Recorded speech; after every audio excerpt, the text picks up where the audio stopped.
I don't know about y'all, but this has been an intense, crazy week for me.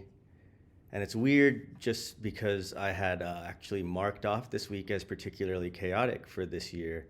So, it makes me wonder how much of it was a self-fulfilling prophecy and, um, and how much it was just me knowing the energies beforehand and just validating because I love astrology. Um, anyway, right now Pisces season is good for letting go of things that we don't need in our life anymore, especially as we're embarking on this really special Aries season this year. So, anyways, feel free to share below how it's manifested for you this week. Basically, we had Mars square Neptune, which culminated on Tuesday in the East Coast, USA. Um, and then the Sun conjoined Neptune the past day, and the Sun is now squaring Mars, and Mercury is about to join this party because it's going to conjoin the Sun to square Mars too. Um, Anyways, I did want to talk about one insight that arose in me with the Mars square Neptune.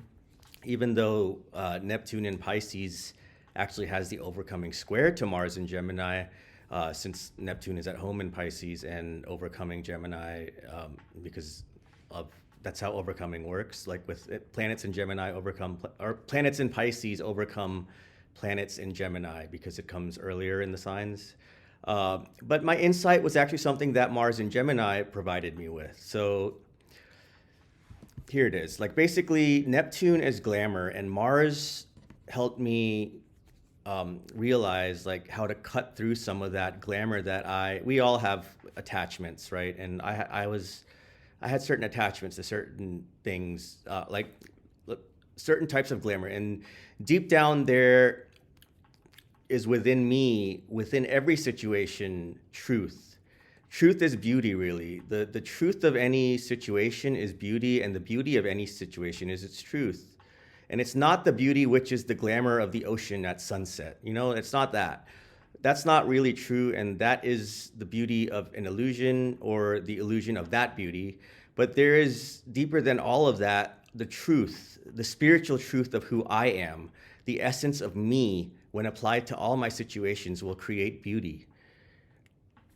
All of your relationships become honest after this because this is based on principle, reliability, and faith, and that's what I got to perceive with this Mars square Neptune. This sort of access to spiritual love. It's a time of profound change, which is amongst us, and so it's time to experience our true higher selves, and that's kind of what Aries is all about, anyways. We have an earthly ego to self to cope with all the shit that goes around here on Earth, this Earth plane. And yet we also have the cosmic self whose job is to be aware of God, be aware that everything is connected and that we are all one, actually. We are all connected. Those two things, when in alignment, create profundity of beauty, and it required that Mars to cut away that which is not true in order for us to release a deeper sense of self as an expression of God's beauty.